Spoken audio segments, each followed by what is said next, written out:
루펜 여러분 안녕하세요. 이그스 칼럼에 오신 분들 환영합니다. 선발 폭탄 돌리기 김민우 선수 수술에 이어 문동주 선수 부진 그리고 페냐의 타박상 아주 골고루 터지는 한화 선발진입니다. 한화의 장점이 될 것으로 보았던 선발진은 언제 어떻게 터질지 모르는 폭탄이 되었습니다. 반등할 듯하면 지뢰가 터진다. 하루빨리 안정감을 찾아야 하는 선발입니다. 이제 복귀를 할 문동주 선수의 밸런스가 잡혔기를 바라면서 리뷰 시작하겠습니다. 등말소를 살펴보겠습니다. 융대경 선수가 콜업이 되었고 페냐 선수가 말소되었습니다. 선발은 당일에 올리면 되고 화요일, 수요일 불펜 소모가 많은 상황이기에 불펜의 콜업이 절실한 상황입니다. 융대경 선수는 멀티 이닝을 할 수 있는 선수이다. 오늘 경기 김기중, 한승주 선수를 활용할 수 있는 상황이 아니다 보니 융대경 선수를 콜업한 것으로 보입니다. 최원호 감독은 페냐 선수 상태를 이야기하면서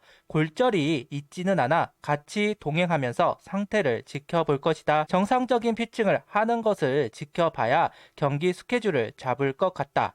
다음 등판이 어려울 것 같아 말소를 했다. 정상적인 피칭을 실시한 후 그 다음 가능한지를 확인할 것. 페냐 선수 거치가 어찌 결정될지는 알 수가 없지만 이 휴식이 반등에 도움이 될 수 있기를 바랍니다. 팀 입장에서는 반등한 페냐가 가장 좋은 대안일 테니까요. 새로운 선수를 구한다고 해도 시간이 많이 걸릴 겁니다. 일단 구속 회복은 확인했다. 최대한 좋은 쪽으로 반영이 되면 좋겠습니다. 융대경 선수 콜업 이유는 때로는 짧게 가지만 상황에 따라 길게도 쓸 수 있는 선수가 필요했다. 현재 퓨처스팀 불펜에서 컨디션이 제일 좋다고 했다. 김서현 선수도 최근 좋다고 했는데 우선 순위가 융대경 선수라 먼저 올리게 됐다는 이야기를 합니다. 우선 순위도 있겠지만 페냐 선수 복귀 여부에 따라 언제든 내려갈 수 있는 불펜을 올렸다고 볼 수도 있습니다. 롱맨으로 보는 김기중, 한승주, 한승혁, 융대경 미래는 알 수가 없지만 한 명은 내려가야 한다. 누가 내려가게 될지 이것도 경쟁입니다. 라인업은 김태현, 안치홍, 페라자, 노시환, 최재훈, 이도윤, 김강민, 황영묵, 정은원 선수가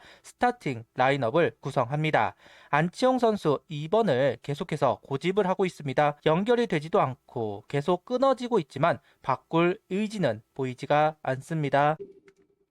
16일 선발 투수는 산체스 선수입니다. 오늘도 선발 폭탄이 터졌습니다. 원래부터 팔꿈치가 안 좋았던 산체스 선수입니다. 지난번 부진한 경기도 결국 몸이 안 좋은 상황에서 억지로 던졌던 부분이 있었습니다. 그런데 오늘도 그 문제가 터져 나온 것으로 보입니다. 계속 공이 빠지고 몰리고 NC 타자들은 산체스 선수가 이상하다 판단을 했는지 달려들지 않았고 몰린 공을 기다리면서 주자를 만들고 공략을 합니다. 결국 버티지 못하면서 자진 강판. 지난 두 경기 불펜 소모가 많았기 때문에 최대한 끌고 가고 싶어 하지 않았을까 싶기는 합니다. 다만 이상한 것을 알고 있었을 텐데 불펜이 준비되지 않고 있었던 것은 아쉬운 부분인 것 같습니다. 1회부터 이상했는데 개인적으로 아쉽게 느끼는 부분입니다. 결국 오늘 콜업이 된 융대경 선수가 등판을 했고 2실점을 하지만 비교적 빠르게 3회를 정리합니다. 15일 경기와 비교를 하면 나은 상황이죠. 그래도 승부를 이어갈 수 있는 점수 차이에서 끝을 냈다. 그리고 4회에도 올라와 3자 범퇴 이닝을 유도합니다. 융대경 선수도 마냥 제구 9위가 생각대로 이루어지는 것은 아닙니다. 그래도 집중을 해주면서 자기 공을 던져 주었습니다. 역시 기본적인 제구가 있는 선수이고 구종도 다양하게 던지는 선수입니다. 구속이 안 나와서 지금까지 퓨처스에 있었던 융대경 선수 변화구를 활용하는 피칭을 보여주면서 이닝을 이어갑니다. 5회, 6회에 김범수 선수가 등판을 해서 막아주었습니다.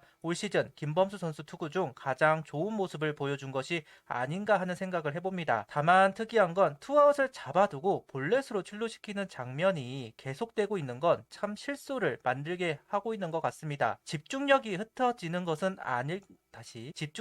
흩어지는 것은 아닌 것 같기는 한데 똑같은 장면이 계속된다는 것이 불안함을 극복하지 못하는 김범수 선수가 아닌가 싶습니다. 하트 선수에게 기회를 만든 것은 6회입니다. 원아웃 상황에서 김태현 선수의 안타, 안치홍 선수의 볼넷으로 밥상이 차려졌습니다. 그리고 해결하는 페라자 선수의 적시타.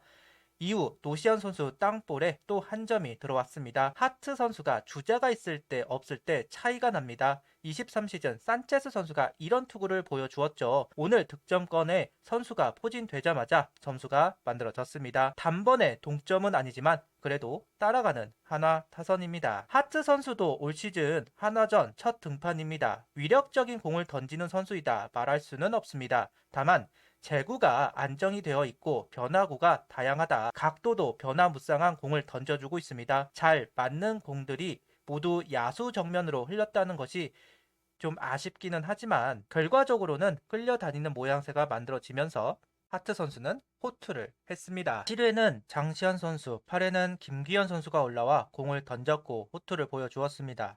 두 선수는 동점, 추격을 해야 할 때 나와야 하는 선수들이고 호투를 보여주어야 동점 역전을 노릴 수가 있습니다. 언제나 호투를 기대하지만 그게 참 안 되죠. 더욱더 안정감을 보여주기를 바라고 있습니다. 그래야만 스윙맨으로 활용할 수 있습니다. 그래도 오늘은 좋은 모습을 보여주었네요. 8회 기회를 잡아봅니다. 정은원 선수의 볼넷으로 잡은 기회, 대주자 장진혁 선수가 투입되었습니다. 그런데 도루 타이밍을 잡아야 했던 상황으로 보였습니다. 발이 빠른 장진혁 선수이고 김태현 선수는 카운트가 몰렸습니다. 그럼 변화구를 던질 타이밍을 잡아 도루를 감행했어야 합니다. 그런데 가만히 있었습니다. 감독이 도루를 자제시키고 있기는 합니다. 그렇다면 도루를 해야 하는 타이밍을 항상 생각하고 작전을 내야 하지만 아무 생각이 없는 것 같습니다.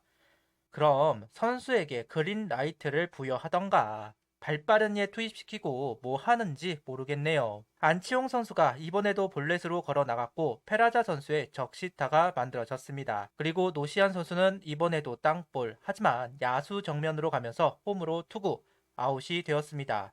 그리고 이도윤 선수의 타구를 데이비슨이 막으면서 아웃, 운이 나쁘네요. 노시안 선수의 퍼포먼스 나아지지 않습니다. 비거리가 나오는 타구가 나와야 하지만 계속 땅볼입니다. 동점을 만들고 갔어야 하는 상황에서 노시안 선수의 타구는 좀 절망스러운 타구였습니다. 선발이 일찍 내려갔지만 그래도 오늘은 경기다운 경기를 하기는 했습니다. 불펜은 긍정적인 피칭을 하였고 타선은 경기 중반부터 조금씩 움직였습니다. 동점을 만들어야 할 때 만들지 못하면서 경기를 내주게 되었네요. 아직도 약팀에서 벗어나지 못했다는 부분이 기회가 왔을 때 잡아내지 못한다는 부분입니다. 화요일 경기도 결국 기회를 살리지 못했고 오늘도 동점 기회를 놓치면서 팀의 추락은 계속됩니다. 참 답이 없네요. 구독, 좋아요, 알림 설정 부탁드리며 영상을 봐주셔서 감사합니다.